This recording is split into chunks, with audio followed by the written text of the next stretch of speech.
Okay, hopefully that's a little bit better. You guys let me know if everything doesn't work out. But thank you for joining today.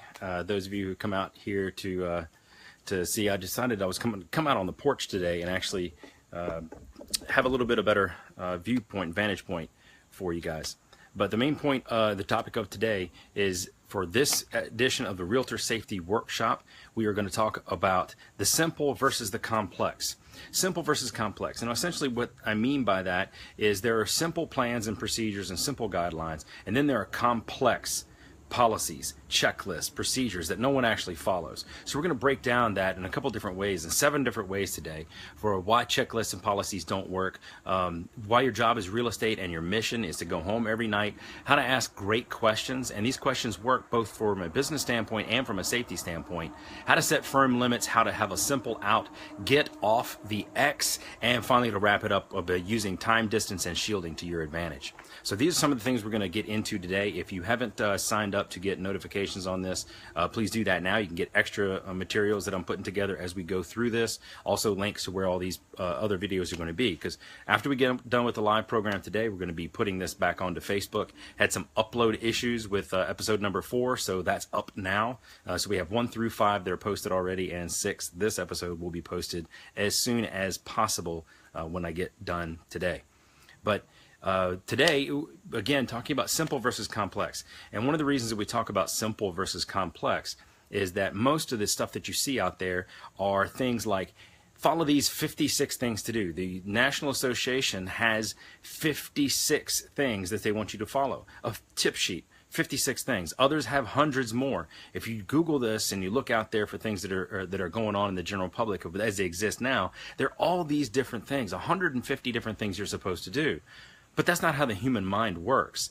The human mind works in such a way that basically, I'm going to keep this G-rated, but you go 1, 2 things I can handle, 3, okay, now we're getting a little bit complex, 4, and you start going, this is too much. Because once you go from 1, 2, 3, and beyond, most people start to break down. The policies and the plans start to break down because they get too complicated. Most people like things in nice, easy to follow steps and easy to follow procedures. When you give the mind too many things to think about, I have to think about this kind of thing, I have to think about that type of thing, those types of checklists and those type of procedures don't work. Now, what does work in that situation are simple plans. We're going to break down some of those as we go through the rest of this video. But for right now, just understand that that's why most of these things don't work, the safety policies. And this isn't exclusive to real estate. Again, I've been in the bad day business for about 16 years now, and I've been everything from the first responder on the street all the way up to the guy writing the policies and revising policies in the Pentagon for national military strategies and things like that. Thus the fancy dancy shirt today. I've been on all spectrums of the response world, and anytime you have things that get too complex, they start to break down. They start to break down. When you have anything more involved than a 1, 2, 3 step process, things start to get compromised. And it takes a very high level of skill and training and repetition, quality training and quality repetition in order to get these things right. So that's something that most real estate agents don't have, and nobody wants to spend that much time going through policies, procedures. Wait, I'm supposed to do this, not that. I'm supposed to do this, not that. Oh, wait, I did that. I'm not supposed to. Nobody wants to bombard their mind with all these different things that are going on in their head. They really just want to get a few basic things covered and taken care of. You just want to have a few ideas, a few things, some simple guidelines that can keep you safe in a bad situation. So what we end up doing in the real estate industry most of the time is coming up with a policy. We have a policy, and everybody talks about how important the safety policy is. But it's not the policy, and it's not the plan. It's the planning that's important. Because you can have a plan, and you can have a policy, but if you don't execute it, you don't enforce it, you don't revise it from time to time because you've been checking up on it and seeing whether or not, in fact, it works. If you're not doing any of those things, then it's just rhetoric. Because policy without action is rhetoric. So you got a committee together and you guys wrote a safety policy, and then you put it into the employee manual and you handed it out.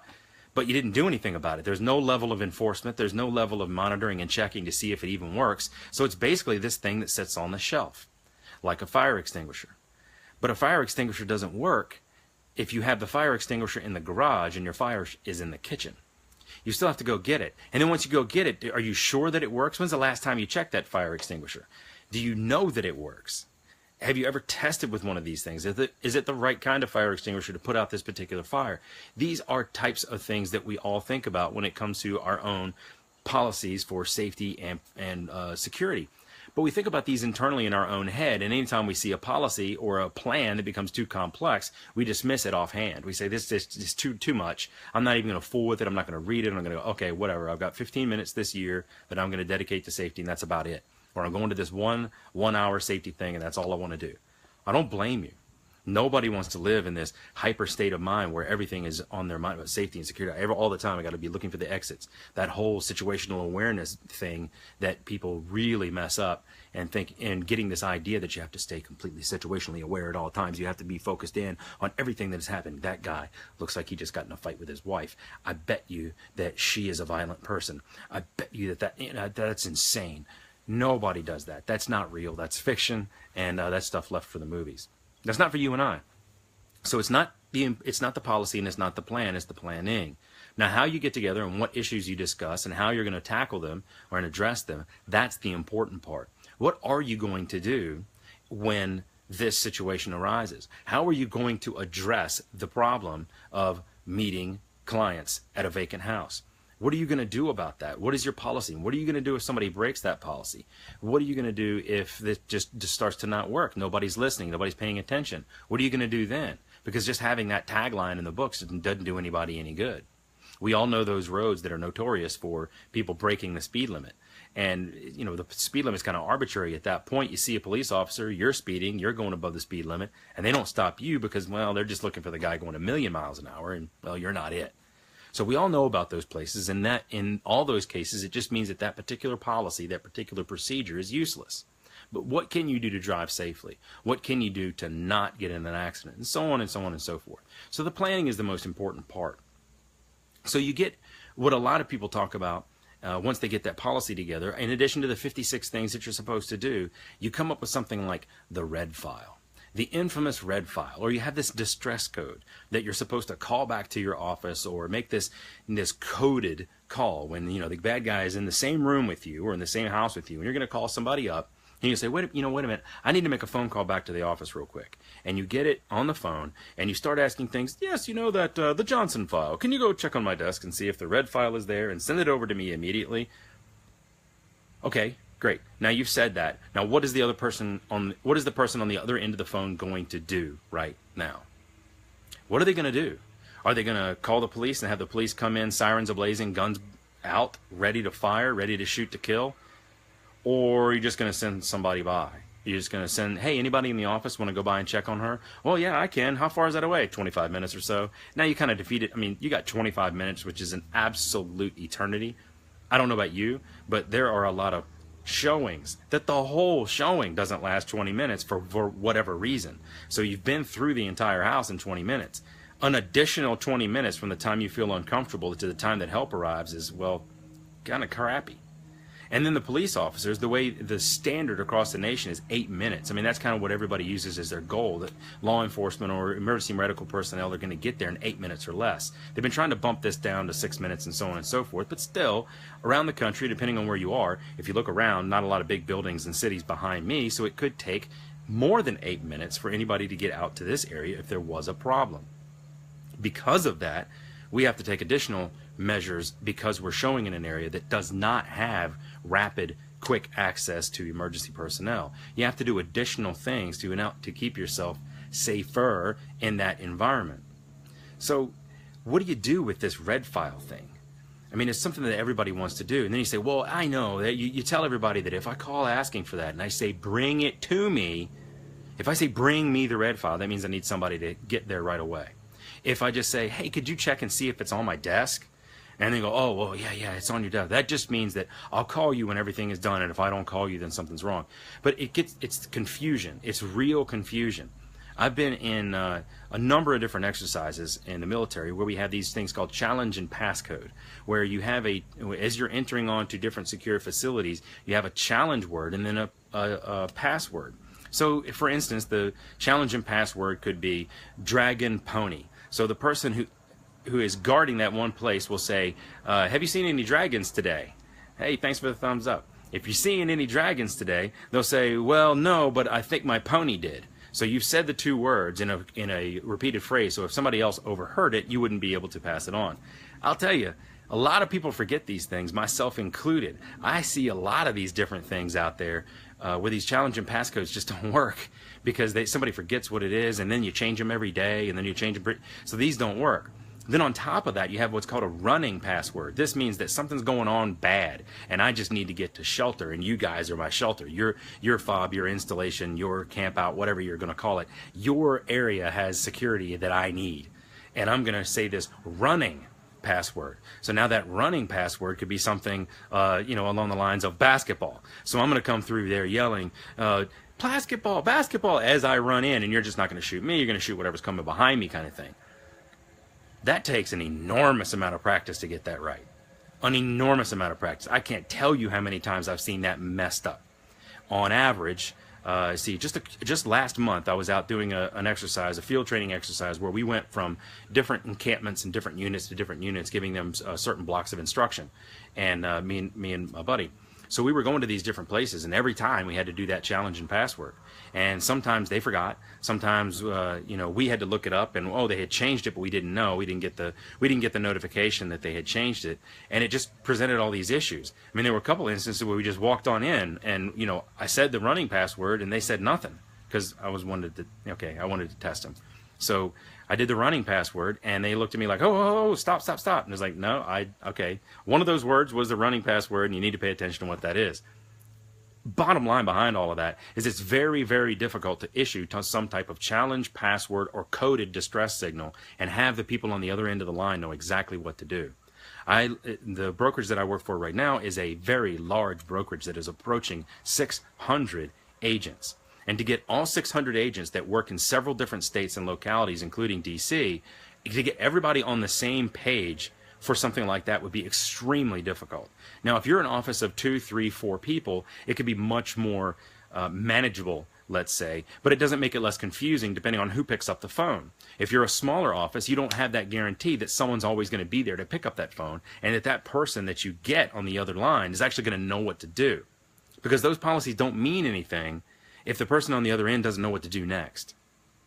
So those challenging passwords, those distress codes, those red files are extremely difficult to manage and highly ineffective because of it.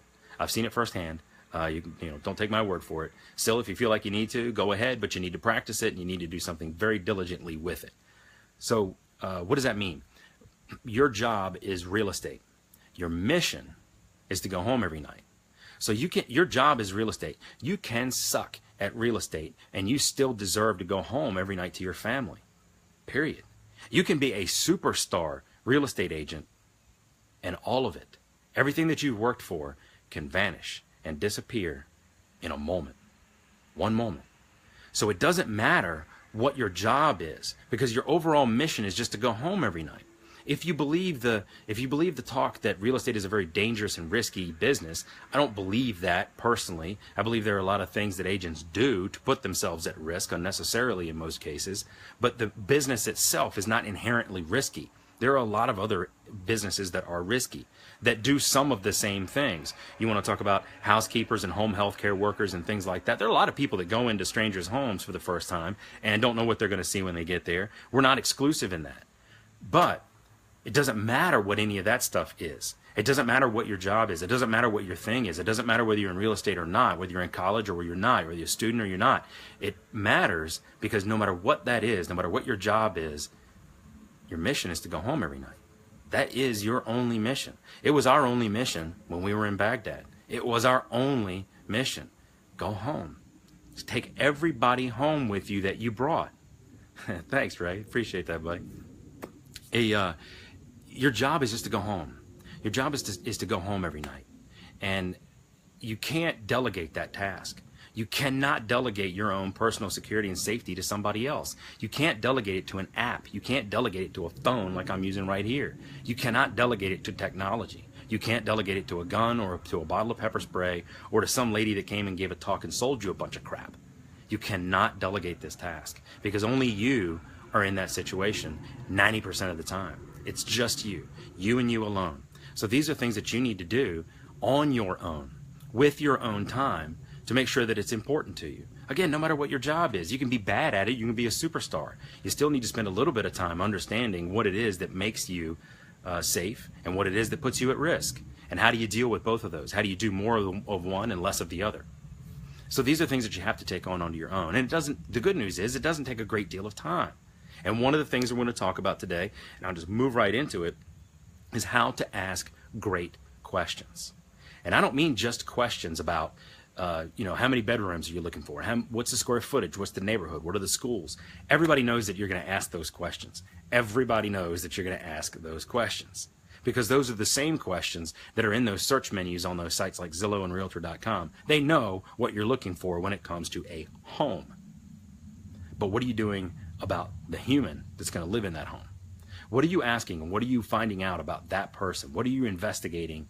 What are you questioning about that person that can help both the business and from a security and safety standpoint? I'll give you a couple examples. Instead of asking how many bedrooms do you need, which you need to know, don't get me wrong, but some of the other questions that you need to lace in or build into your entire conversation. As a matter of fact, I'll go off script for a second here. As a matter of fact, what I do is I send all of that basic stuff in just a Google Sheet or a SurveyMonkey survey to my clients. I say, here's the basic stuff. If you could it's all drop-down menu or multiple choice. You can just pick bedrooms, price range, all those types of things, all that very generic knowledge, and then you can send that to me. But the thing that we're going to do when we meet is we're going to go over some different questions. I tease a couple of them, and I send some of them along with those initial surveys. But when we get together face to face, I don't want to do any talking, or as little as possible. I want them to talk to me. I want them to tell me about their situation, because I may or may not be able to help. Or if I don't get enough information from them, I'm going to help them find the wrong thing. We're going to be looking in completely the wrong area, looking for completely the wrong thing. I'm going to be presenting them day after day, time after time, with a whole bunch of deal breakers and things that they can't stand, and it's going to be very frustrating for everybody. So let's get into the questions. One of the key ones I like to lead off with easily is just to ask folks to describe your ideal home. And then you stay quiet, uncomfortably quiet if you need to. You have to live in that silence. Live in the silence and understand that you need the other side talking. Now, from a safety standpoint, the bad guy may not have thought about this, and you'll probably start to notice some of those subtle clues that everybody on this planet is smart enough to figure out and astute enough to figure out, that once somebody starts getting uncomfortable and kind of twitchy, you're going to be like, hey, wait a minute. I just asked them to describe their ideal home, and instead of getting excited about it and talking about it from a point of, wow, this is a new page in our life, this is a new thing, they're starting to get really nervous about it. That's a little weird. So that starts to give you some of these clues, and we'll talk about what you can do later on about identifying these clues. It's not just about the instinct, it's about what you do, about what you spot with your instincts. So describe your ideal home, and shut up and wait for the answer. Shut up and wait for the answer. It's tough for us to do. I know. We like to talk. We're type A personalities, myself included. But you got to shut up. You got to talk, or you got to listen, and you got to let them talk. So some of the other questions you can ask is, what do you like about where you live right now? Or what do you love about where you live right now? You can ask it any different way, just depending on where you're going with some of the next questions. But what I like to do is ask that question. What do you love about where you live right now? And again, be quiet and wait for the answer. And if they kind of stumble around on it, just ask the question again. Say the same thing again. Maybe this time you change it from love to like. Maybe they have a hard time with anything that they love. They don't really like where they are right now. So you can back it down a little bit and make it a little bit easier for them. But the point is, you want them talking. And then you flip the script on it. If they can't figure out anything that they love about where they are, ask about what they hate about where they live right now. What don't you like about where you live right now? Because now you're going to get, they're going to have an opinion on one side or the other. Love, like, hate, don't like. They're going to have an opinion. And if they do not have an opinion, massive red flag in my book. Massive red flag. If they can't be able to articulate what it is that they like about where they're, because I don't care if they own their home or they're renting, if they can't describe the way, how they live and where they live right now in terms of what they like and what they don't like, as in context of whether or not they're actually thinking about buying a new home or moving or selling or doing whatever, if they haven't even put those things together, then that starts to worry me. because now I know that they've given zero thought to the process. And maybe they're not ready to start yet. Maybe they're just getting started, and I'm going to treat them accordingly. I'm not going to run out and show them a whole bunch of houses because they're not even sure what they want to look at yet, unless part of that process is showing them a few places, because that will help them decide what it is that they like and don't like. So beyond that, you start to ask some other questions like, what would be an absolute deal breaker for you? In other words, if we came across this particular feature in a home or this particular place or area, what would be an absolute deal breaker? And you have somebody say, well, I absolutely do not want a ranch style home. Okay, got it. 2-story it is, 2-story and above. Or I absolutely have to, 100% have to have a basement, have to have a garage. Okay, great. It shows thought. It shows that they've given some time and some thought to these issues, and they aren't just kind of willy-nilly shooting from the hip, because you don't want that. And once you start to identify that maybe some of these things aren't panning out, well, again, red flags. And we're going to get to what we do about that coming up. Some more questions. Some of the things that I like to ask about, I like to ask some of those personal questions, not to try and dig into real deep into them, but ask questions like, how would your friends describe your communication style? It's a kind of a weird question, right? But what I'm trying to get at with that one is, what are you asking of them, and how do they respond to it? Are they very short, direct, and to the point, or do they really like to dig in and go to the details? Do they like to stay very big picture, very high level, or do they like to explore all options? Do they like to narrow things down to 2 or 3 choices, or have the world as their oyster? So I'm trying to figure out from those how best to communicate with them. If it's somebody that that has trouble making decisions and has trouble figuring out what it is that they want to do, sending them 14 different options is not something I think is a very good idea from a business standpoint. But again, if they haven't thought about that option, or they're nervous, or their mind is distracted, because remember, bad guys are going to be very focused in on what it is that they came to do. And they're going to stay on task and keep going until they get you into that situation that they wanted to get you in order to, remember what we talked about yesterday, get the thing that they want, because you have something that they want, and they believe they can get it from you and get away with it. So they're trying to do everything that they can to lead you to that point where they can get those 2 things accomplished. And you are trying to keep them off of that track. You're trying to knock them off of that track to make it obvious that they're trying to get back on it. Does that make sense? So how that works, in those words, start asking some of those really detailed, open-ended questions. These are not yes-no questions. These are questions that involve a little bit of thought. Maybe they thought about it, maybe they haven't. But you'll be able to tell the difference between somebody who just hasn't thought of those things yet, or somebody who's trying to come up with an answer to keep you distracted and back onto their path. You'll be able to spot it. I'm telling you. You're smart enough to do that. You are. You have good instincts, and just have to trust them in that sense. But once you trust them, once you identify them, you got to know what to do. Coming up.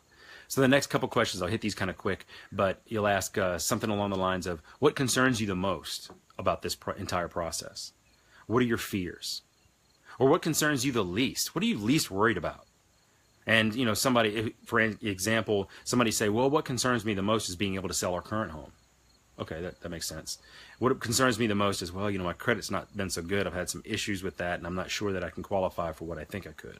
Or I've got trouble with the down payment, and I need, you know, by showing a little bit of vulnerability in that case, there might be a good sign that they're not out to hurt you, because they're identifying. Anyway, maybe not. You got to be able to figure that out on your own when you're there with them. But to ask that open-ended question shows, and it forces them into giving a little bit of thought to what it is that they have to say.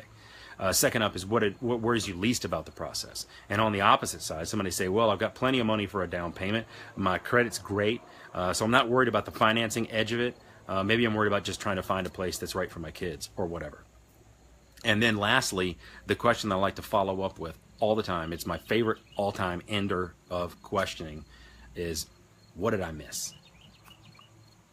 And that was really, really important to stay quiet on that one, because you have no idea where that might go. And you have to prompt him. And then I'll say it again if I need to. Now, I know I'm not perfect. I know there's something that we were supposed to cover that you thought we were going to cover today that you had in mind before we met, and we didn't get to it. What did I miss? And I'm telling you, that opens it up to conversation all the way up and down the board, and you'll really be able to identify things from a business standpoint and a safety standpoint that'll help you with that. So, lastly, so those are the questions. Now we're going to move on to some of those areas about how to set firm limits. Because if you don't know, if you don't have a plan of what questions or what answers you're planning on getting from the questions that you're asking, then you're just talking, and there's really no point to it all. But the questions, every question that you have, everything that you talk about needs to lead you to a certain destination. And whether that's a greater understanding of their situation, or helping them get a greater understanding of what it is that they're looking for, or a better introduction to the entire real estate process, or whatever it is that you're trying to focus in on, you have to have an objective with your questions and trying to get to a certain point.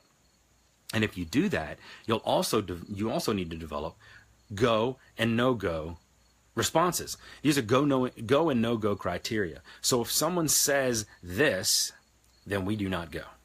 We do not meet. That is the end of it, right then and there. And if they say that, well, okay, that's good. That's still staying on the good side. Because what you're looking for are questions that stay into the good column. They stay into the column of, that's okay, reasonable answer, sounds good to me. And all of the ones, or any of the ones that you have a no-go on, you need to annotate those and kind of identify, going, why did that come up like I didn't want it to, and what's the reason for that. But once you establish those no-go criteria, you have to stick with them. It goes back to the personal responsibility bit. You can't delegate this. This is all you. When you say that you will not meet with someone who refuses to meet in public first, then you have to stick to it. If you made a commitment to say that I am going to meet everybody at the office or a public place, and that client says, no, I'm not going to do that, then you need to say no to them.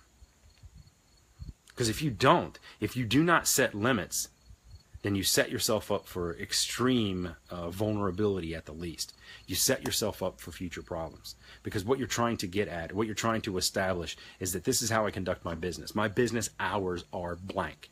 And I do not meet people outside of those business hours. I know it's 8 o'clock, and it's still technically within the time that we can show, but I don't do showings after 8 o'clock. If that's the case, then that's what you need to do. 8 o'clock, that's my cutoff. Don't do any showings past that. I don't return phone calls after this hour, before this hour. Whatever those left and right limits are, whatever you establish for yourself that are your normal everyday business practices, will help you keep you safe. It's this crazy ironic thing that the better you are at your business, I'm not talking real estate, but the better you are at your business, the better you're going to be safe. They go hand in hand, because you're going to have these things that correlate. You're going to have those things that you say absolutely to this, absolutely not to that. So that's how that's going to work out. There are also a couple things that I'd like you to put down in your plan as you go through, and remember how valuable or invaluable or not valuable the plan is. But a couple things that I want you to put on your cheat sheet, on your safety sheet, is an idea of what are some of the key words and key actions that lead automatically to a no-go. For me, I can't speak for everybody else, but for me, anybody who is rude, belligerent, disrespectful, racist, discriminatory in any way, sorry, no go. I'm done. I will not, cannot, will not, absolutely will not tolerate that type of behavior. And I will not work for someone who is bigoted, who is, I don't know, whatever the case may be. There are certain moral standards and moral guidelines that I just cannot and will not go. I will not go there. You will not be disrespectful to another human being in my presence. I don't care whether you believe what they believe or not. It is not relevant, and I'm not having it, because I'm not just going to sit there, smile, grin, and take it. That's not the way it goes. Those are some of my limits. What are some key actions? Well, this going back to like the Seinfeld thing. You got some guys that are close talkers and all of those. What are some actions? You have your own personal space, and people who continually violate that personal space as you define it, that would be a key action that says no go. Now, obviously, if there are people who actually get to the point of physical touching and things like that, that's obviously a no-go. Because in most states, in most localities, in most places, unwanted contact of any nature could be considered some form of a sexual assault. That's real, because you've made physical Unwanted physical contact. That's one of the key definitions in that. Unwanted physical contact. That is obviously a no-go right from the start. But what are yours? Are you kind of flirtatious by nature? Because some people are, and then they don't really mind all of those kinds of things. But then it gets into this weird gray area where it went a little bit too far, and then it went down the road. You have to, as a professional, as a person, you have to be able to redirect that and go back and say, look, okay, sorry, I know we're playing around, but that is not acceptable in my book. Not going to tolerate that anymore. Unfortunately, if you do that, if we get to that point again, I'm going to have to say good day. I'm going to have to say goodbye. You have to be able to make those limits and determine those things for yourself. So the next thing on that list is once you've got your go-no-go criteria, you've got some keywords and you got some actions that are automatically going to lead you to say, I'm out of here. How do you handle the breakup? Because you've already kind of sort of entered into some form of relationship, and it's kind of like a mini breakup, which is one of the reasons I believe that agents don't like to do it. They want to try and figure out that script that can save face and save some kind of emotional stress for both parties. Okay, well, that's fiction. If anybody's putting you in a physically uncomfortable situation or psychologically, emotionally, it doesn't matter what it is. If somebody's making you uncomfortable, you, by my definition, have the right to remove yourself from that situation. No questions asked. No questions asked. Now, anybody who doesn't believe that, I believe, is teetering on the edge of, kind of being creepy. Because if someone feels uncomfortable with something that I'm doing or saying, I will never, ever, ever knowingly do that on purpose in order to hurt another person, to hurt another human being. And if somebody who's knowingly, come on, what's the big deal? Come on, it's no big deal. Come on, we like to roughhouse. We like to do that. Going, no, I don't. Hands off. I mean, those are my rules. Those are pretty simple. Maybe you have a harder time with establishing those tough rules and those tough guidelines. That might be an area that you need to work on a little bit to bump yourself up a little bit farther up the safety and security ladder. But how do you handle the breakup? My personal best advice for you to go is to just leave the situation and back into it later on. Leave the building, leave the facility, hang up the phone, whatever the thing is, and then respond in another way. If you were face-to-face, respond with a phone call. If you were on the phone, respond with an email. If you were in email, perhaps you do it on the phone, or perhaps, you have to figure out what it is, how you're going to respond. But I was always respond with two basic constructs. One, first, you don't have to apologize. There's nothing there to apologize for. If you felt uncomfortable, your feelings, you don't have to apologize for your feelings. That's just not how the world works. You just simply state the facts of, I felt uncomfortable and I felt it necessary for me to leave. I hope you didn't find offense to that, but if you'd like to revisit this or restart the search or meet again, then this is what we're going to need to do going forward because of how I felt in that situation. Real simple, real straightforward. And anybody who is not an animal, anybody who is not a psychopath and not a killer, not a bad guy, is going to be able to understand that. And if they don't, even if they don't understand that, and they're not a bad guy, they're not a criminal or a crook, do you still want to work with them? If they just said, I don't care how you feel, I don't care what you think, you're going to do it the way I want to do it. Well, I can tell you what, that would be one of my automatic no-go criteria is going, wait a minute, you're going to disregard all of my own personal rules, boundaries, and exceptions? Well, then, no thank you. Because, again, life's too short. Then this is my construct. I get up at 5 a.m. every day, and I'm in bed very rarely before 10. So somewhere in that giant window of time, with a couple exceptions within a couple hours of family time, usually in the evenings, I'm available. And if you can't find a time from 5 a.m. to 10 p.m., some little smidgen of time in there that works for you, and you still is like, no, we need to do all this stuff at this point. You know what? I don't know what to do. I don't know what to tell you. I don't do things like that. So that's me, and that's my own personal thing.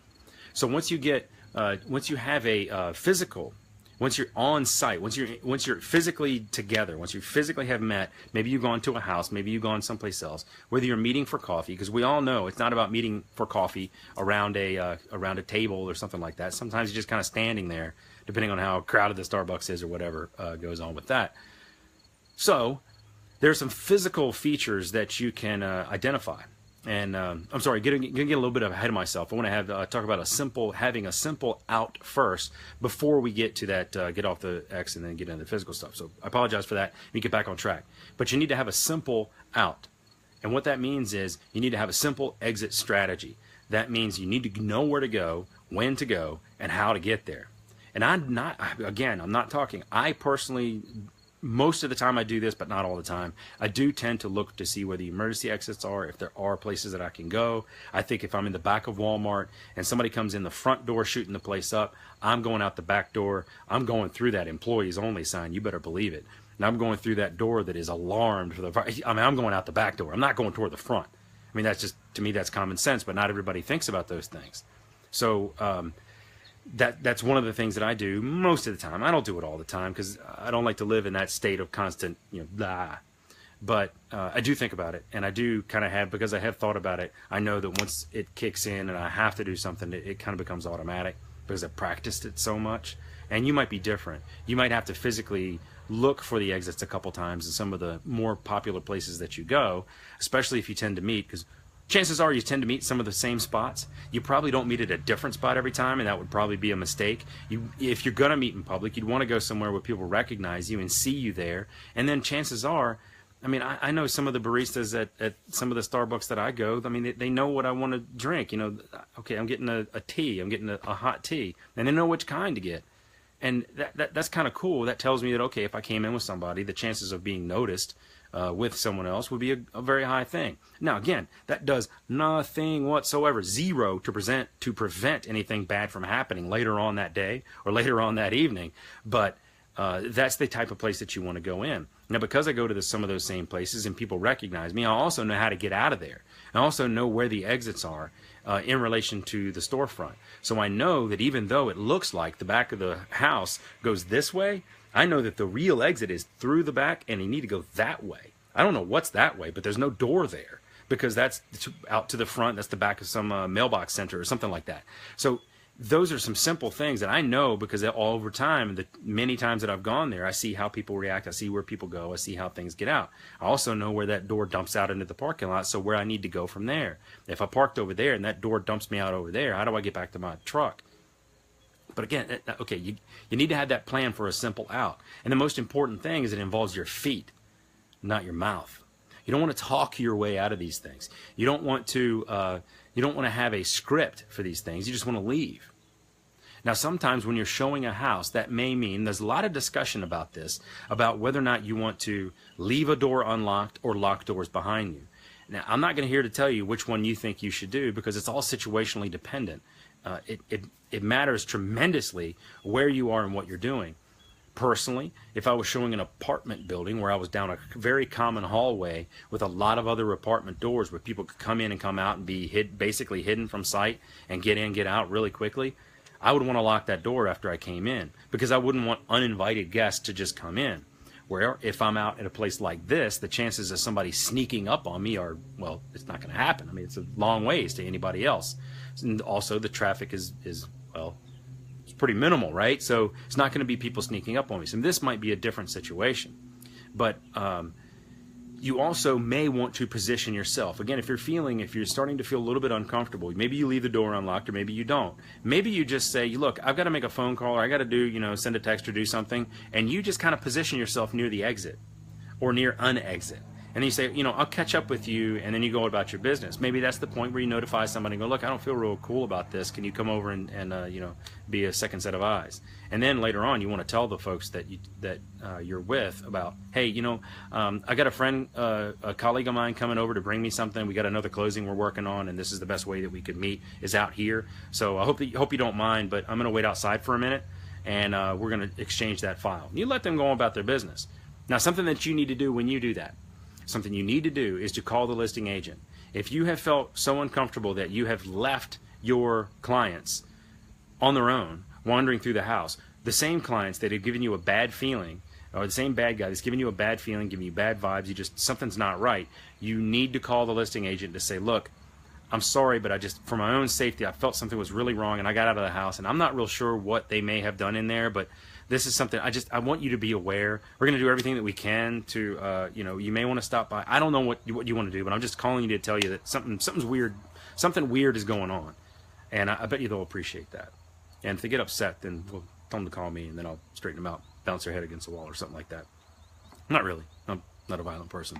But the idea is that you want to you could position yourself next to an exit, or you could just say, look, I got to make a couple phone calls, and I've got some files and things I want to get out of my car. So you can go outside and you can make a phone call, and it's at that point that you call a listing agent, that you call somebody else to actually come by. I mean, be very clear. I'll go back to that red file thing for a second, because there's something I forgot to touch on. When you use those things of, hey, give me the red file, you're assuming that it is some Scooby-Doo criminal across the room from you, across the house, that can't figure out that you're trying to call someone for help. I mean, come on. Yes, I need that red file. No. If you could just get it on the desk. And then if the script doesn't work out perfectly, it's going to sound weird. It's going to sound canned. It's going to sound contrite. It's not going to sound like a normal conversation that anyone would have over the phone. So this is why you leave the house and you say, look, hey, I'm just going to go outside and make a phone call if you feel the need to speak. But if you feel uncomfortable, you need to leave. That's the first thing that you need to do. If you're just feeling a little bit uncomfortable and you're not quite there, I'm going to go outside for a second, that's when you can make the announcement. Look, I've got to go check something in my car real quick. I'll be right back. And then you go outside and you make those phone calls. So those are some of the things that you want to keep in mind. Also, the last thing is you want to avoid the back door. Here it doesn't matter because you're kind of wide open spaces and nothing's stopping you. But there are a lot of places, townhouses and other single-family units, where the backyard is fenced and there's no way out. Or that backyard leads into another fenced yard. Or it leads into a yard with a dog. Or, you got to be careful about leaving out of the back door. You want to always leave out of a space that you know where you're going.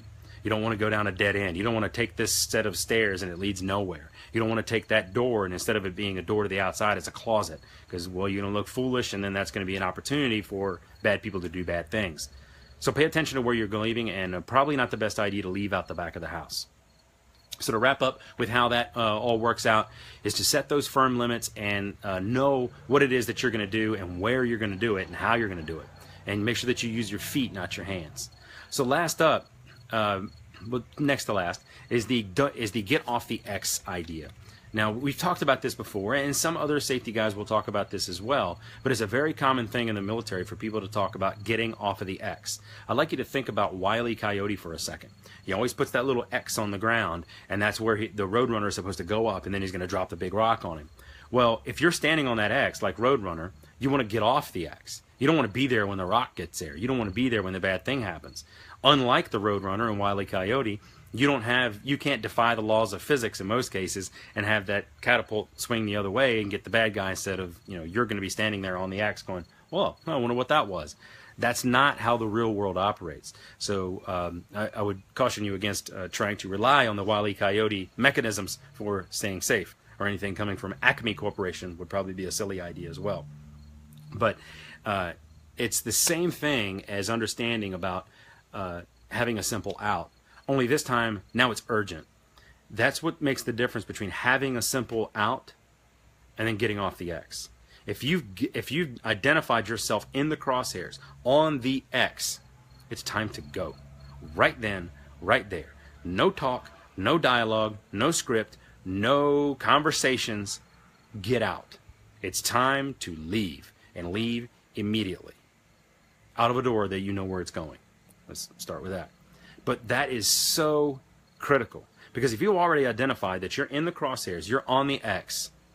We talked about that staying left of boom. You want everything to happen before the boom, before the big bad thing happens, not after. You don't want to respond after with a fight, with a first aid kit, with a gun, with all this stuff. You want to stay way over here to the left of the boom.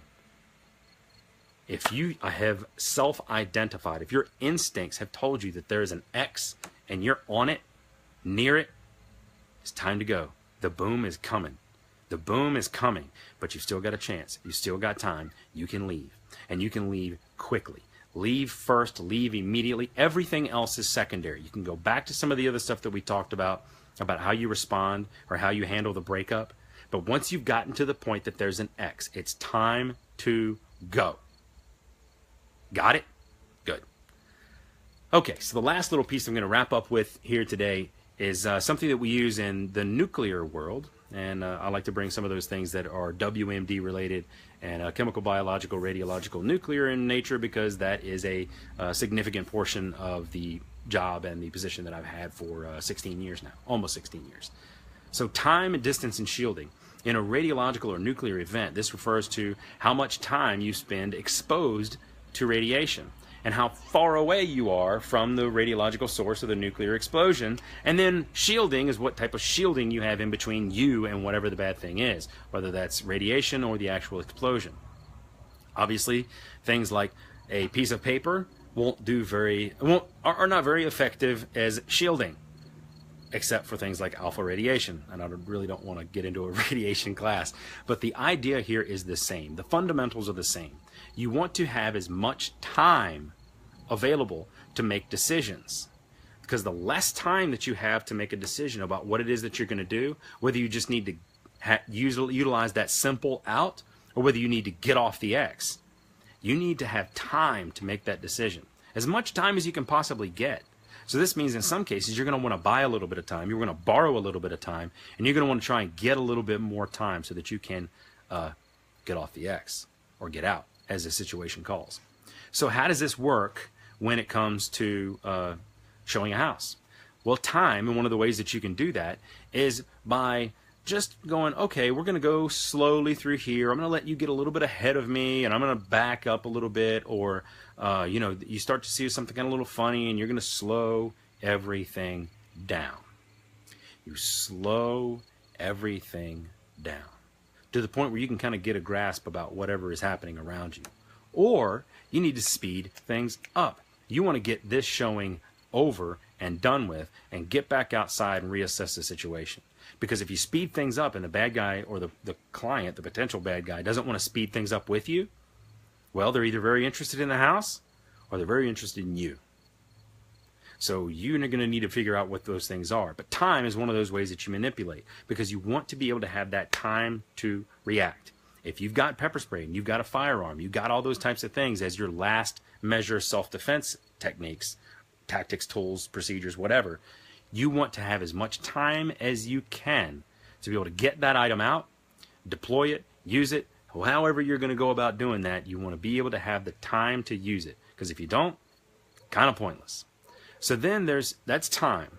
Then you cover distance. Now you want to have some distance between you and whoever it is that's making you uncomfortable, or the bad guy. You want to keep a distance. So if they're on one side of the room, you stay on the other side of the room. If they're in that room, you stay in another room. If they're inside, you stay outside. If they're outside, you stay inside. You keep that distance between you, because then if they decide to do something bad, they have to close that distance in a hurry. Or they're going to want to close that distance in a hurry. But the longer that distance is, the more time it gives you to react. And the more time it gives you to do certain things. So that distance really means a lot. Now, if you've got small, confined spaces, that does not allow you to have an appropriate amount of distance. So maybe that's a spot you don't want to go into. You hear all these discussions about don't go in basements, don't go in bedrooms, don't go in all that. Well, you can just have a rule going, I don't go in rooms. I don't go in rooms with you. I don't need to see the bedroom. You need to see it. What do I need to see it for? You go take a look. I'm going to be in the hallway. Keep going. And I'm going to be down the hall, as a matter of fact, near the exit where we came in. So it's important to think about some of those things when it comes to distance, about how you're going to show properties and what you're going to do and how you're going to do it. Also, when it comes to signing paperwork and things like that, this plays right into the last piece that we're going to talk about. But if you're going to get some paperwork signed, and a lot of times we do these things over kitchen counters and stuff like that, don't be on the same side of the counter. Don't be on the same side of the hood of your car. Whatever you're using for this, have something in between. And that gets right into the shielding. But it's appropriate for distance as well. Because if you're working side by side on a counter next to somebody else, then obviously that could be, there's no distance. You're shoulder to shoulder. And they could be, you wouldn't even see them as they're reaching down into their pocket on the other side of them and grabbing something out to poke a couple holes in your ribs. So you want to be very careful about how you use distance to your advantage. So that leads up to our last little piece, which is shielding. Shielding is kind of what it sounds like.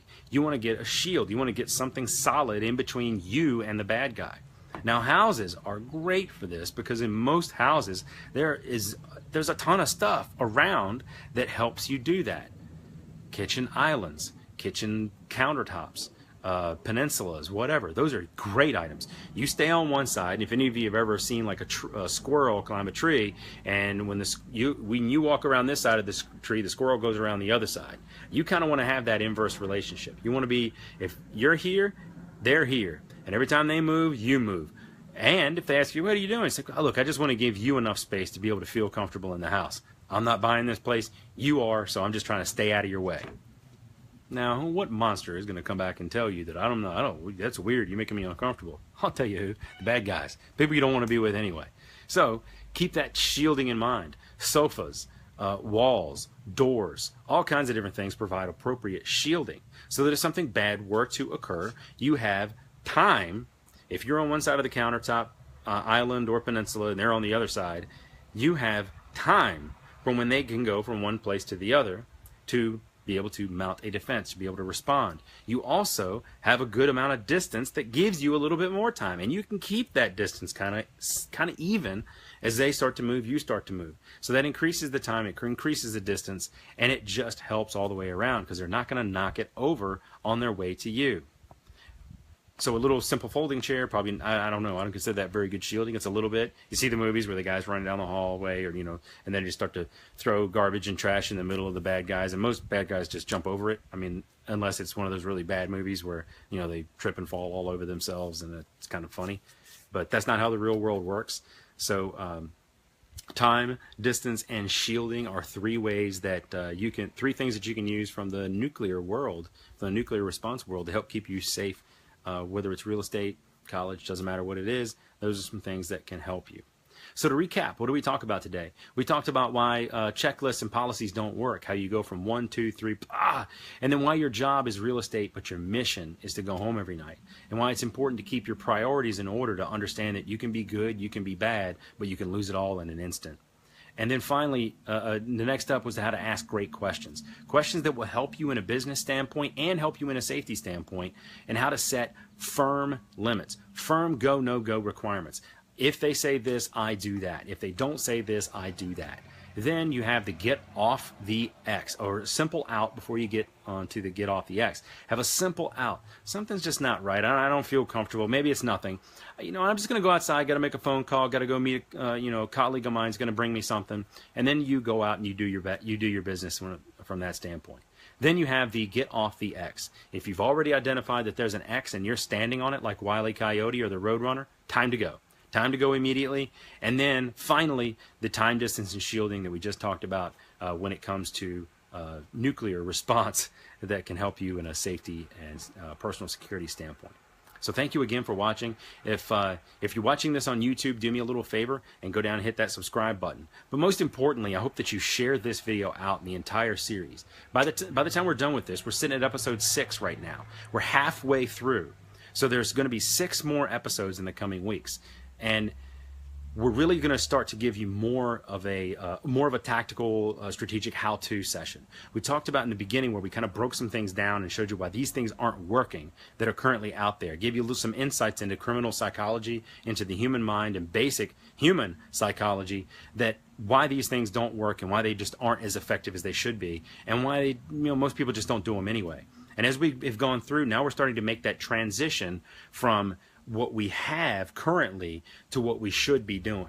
So in the next couple of weeks, we're really going to dig down and we're going to take on some of these bigger topics that are going to be easy to understand. I promise you, these are simple concepts just to be able to change how you think and how you act when it comes to personal safety and security. So stay tuned. Next week, we'll be back right here, Tuesday, 10 a.m. live on Facebook, and again, Thursday, live here on Facebook at 2 p.m., just like we were today. And then every Wednesdays, we're going to be doing it live on YouTube as well. So an opportunity, and by the way, that's at noon. So we're trying to get you an opportunity for a 10 a.m., a 2 p.m., and a noon, and trying to split the difference between all of those different things. So let me know in the comments down below if that's something that you like this time frame, you don't like that time frame, you'd rather me do it in the evenings, because there's a world of possibilities that we can do here, and I'm trying to do this for you guys, again, because I have 2 sisters, a wife, and 3 daughters, and the advice that is being given out there is not good enough for them. And if it's not good enough for them, it's not good enough for anybody. So I've been working on this for a long, long time, 16 years of experience, and trying to put the past couple years together as I've been in real estate to be able to push it back out and give something back to the community that's given me so much. So thank you again for watching, and we will see you next time. Be sure to share.